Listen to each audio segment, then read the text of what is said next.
afternoon. Something simple today, some more broken parts, things that I collect, things that people give me. Try them out. If they don't work, I stick them away for a while. If you remember the last couple videos I did, I was talking about the TriPath chips. And I wanted to do a little comparison to the 2051 chipset to see how it compared to some of the newer stuff, the Texas Instruments chips. So I thought I'd pick up a little board with the Texas Instruments, the 3116 chip on it, and do a little comparison. I think I put some square waves up on that TriPath 2051 chipset, but I didn't put the any sine waves up. I'll show you those. I have those later because where the sine waves started to get distorted, I think it was about 3/4 up, and I think it was like 14 volts instead of the max 19. But I want to compare that to something, and the TI 3116 chip, that's a similar power output, and they say 50 watts a channel at 4 ohms, and at 8 ohms 30 watts a channel. So that's about comparable to what that 2051 chip puts out at 8 ohms. So I figured I'd do a little comparison there. But being so, this little board that I got, it has output for subwoofer on it too. And I have this old Kennwood subwoofer that back in the 90s, I guess this was made. I used it for a while, and I had it hooked up to the Optimus LX5 Pro speakers that I have, and I had it running there for a while, but until it started sounding crappy, I just stuck it away, and it did get a little bit of water damage. So I thought I would kind of refurbish that and hook it up to this board that I bought with a little with the TI chips on it. I mean, it's just a little thing, but I just want to do a comparison. I took the heatsink off there. So this has actually two 3116 chips on it. One is for your left and right channel. Then they have the other chip paralleled for the subwoofer channel.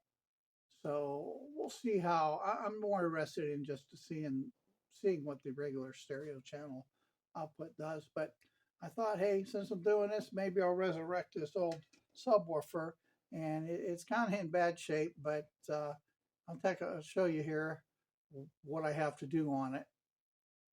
So the reason why this thing sounded crappy is the foam surrounds were rotted when I stuck it away. Actually, I've got some new ones here to replace, and actually I started this one. It's almost finished. And there's a little Kennwood 6.5-inch woofers in there.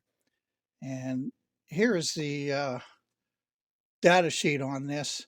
Originally, this unit was designed to work with a couple tower speakers also, and by the looks of it, this thing ran naked. In other words, there was no crossover for the woofer, and it has 4 connections in and out on. But somebody had put in this.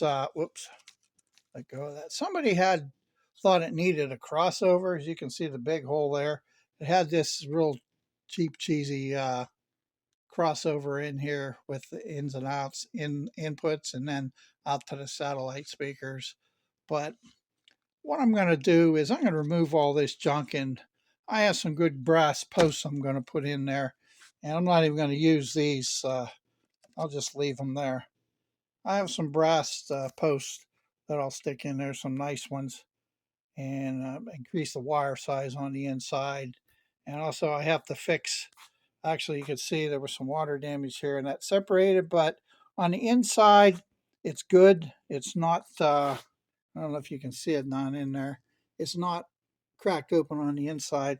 So I just need to fill that in, fill this I guess the bottom plate needs a little repair on it, and I'll fix that and give it a paint job, and I'll use it with this little amp. And now these speakers are 6.3 ohms on the meter. So that little TI chip says it can do 50 watts a channel into 4 ohms. So, of course, you got to watch these little amps. They always exaggerate the power. You know, they're saying 200 watts. No way. Um, not at the voltages that we're using. But so what I'll do is I'll parallel these. So that'll be a little bit over 3 ohms. So it ought to run that is half decent because I don't turn things up loud here anyway. And we'll see how that does. And then I can make some measurements on the left and right channel just to compare it to the waveform to that TriPath 2051 chipset. I'm just curious how something newer. These I know they have newer things than this, but that TI that 3116 chip, it's using a lot of low power items.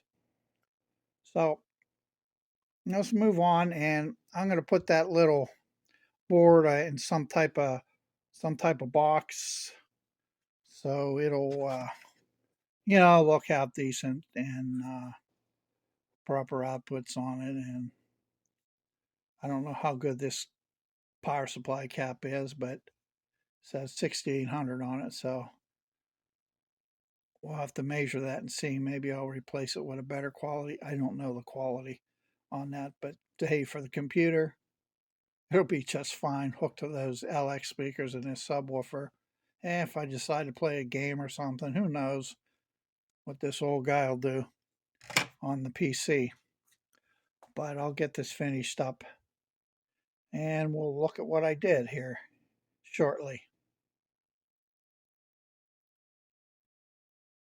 I finished replacing the surrounds on the Kennwood JL-W970 subwoofer and repaired the enclosure where there was some water damage and gave it a new paint job.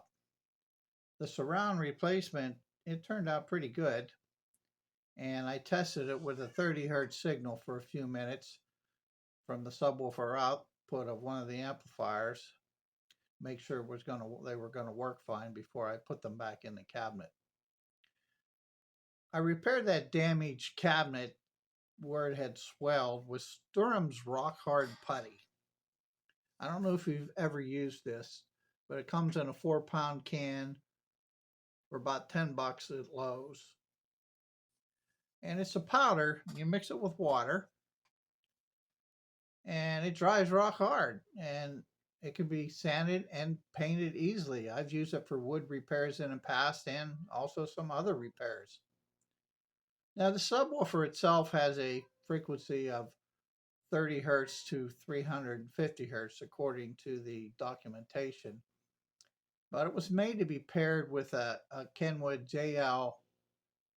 JL-W970 set of tower speakers. I imagine that these came with some sort of Kennwood home theater setup in the 90s. I don't know how well these things were made, but by looking at the subwoofers, they were low end or low cost. But the subwoofer does sound nice. I don't know how the tower speakers would sound. I can't imagine they'd be that great. But getting back to the little chip amplifiers, I'd say the Texas Instruments TPA3116D2 chip compares easily with the TriPath 2051 chipset. You know, for a low cost board, it really sounds nice. You can't go wrong. It's regular guy sound coupled to some good speakers for general use. You can purchase a complete amplifier with these chips in it, for around $60. That's case and all. But hey, for $12, these boards, you can't go wrong. Just play around with them. With a few leftover parts of my junk bed, I made this case for mine. And actually, again, the top and bottom were made with double-sided copper PC board. And you can see this is part of the top that came, piece of metal plate that came with these amps, with the instructions, the volume and tone and bass settings and such, and put some wooden sides on it. And the back end, that back panel was from a knob sound amplifier that had blown chips in it, so it was in the junk bin, and I saved that. But if you look on the inside, you can see what I did. And I added a jack on that back panel, and for the power, to connect to the power on the board, and soldered the input connections, wires, right onto the circuit board from the input jacks that I used. So it turned out nice. Sounds good. Now, you can also get a board with the TPA3116D2 chipset in it, which is about 160 watts per channel. If you so desire more power, I don't need that here. You'd need a way bigger power supply, of course, to power that. But if you're going to order one of these TPA 3116 boards to play around with, make sure you get the correct board, because a lot of the sellers advertise that it's 50 plus 50 of your channel and a 100-watt subwoofer, but they also are using in the same similar board, shall I say, and some of them even have the same model number, and off-brand CS8673E chips, which are made in China. It's their sort of their house brand. If you look on the advertisements over AliExpress, it says, house brand chips. So I don't know how good they are, but the chips are a lot smaller. And from this spec sheet, it looks like the total harmonic distortion is a little bit higher. So I don't know. But you can tell the difference between a board with the CS87 or 8673 chip on it and the TPA 3116. The 3116 board has the output inductors on it, and the other one doesn't. So they don't have the filtering inductors. So I don't know what that's going to do, if it's going to put on any nasty RF. They're just using ferrite beads on there for the output inductors. So I'm not sure how good those boards are. But anyway, I tested both amplifiers, the one with the TriPath chips and the one with the Texas Instrument chips, with the same 90 watt, 19 volt, 4.2 amp power supply. So I would get similar readings on the waveforms. So here's a comparison of the 10,000 hertz square waves at full output, and these here also you're looking at the I think the one on the left was a TriPath, yes, and the one on the right is a Texas Instrument. And here are the square waves at 1,000 hertz. Again, the one on the left is the TriPath chip, and the one on the right, Texas Instruments. Now, looking at the sine waves, there was a little bit of difference in output voltage. The TriPath chip, as you can see here, I have it set at 14 volts output. Any more, the waveform started to distort. And that was the same for 1,000 hertz or 10,000 hertz. It was around 14 volts. And you look at the TI chip, just did a little bit better. It didn't start to distort either at 1,000 or 10,000 hertz till a little over 16 volts. So at this point, I don't have a working distortion analyzer to have a really good look at the signals to see what's coming out. But it's a good gauge that both of these chips seem to be on the same order, and they're doing the same amount of work, and they sound the same. Both sound really good. The advantage of the board that I have with the Texas Instrument chips, it has actually two of them on them.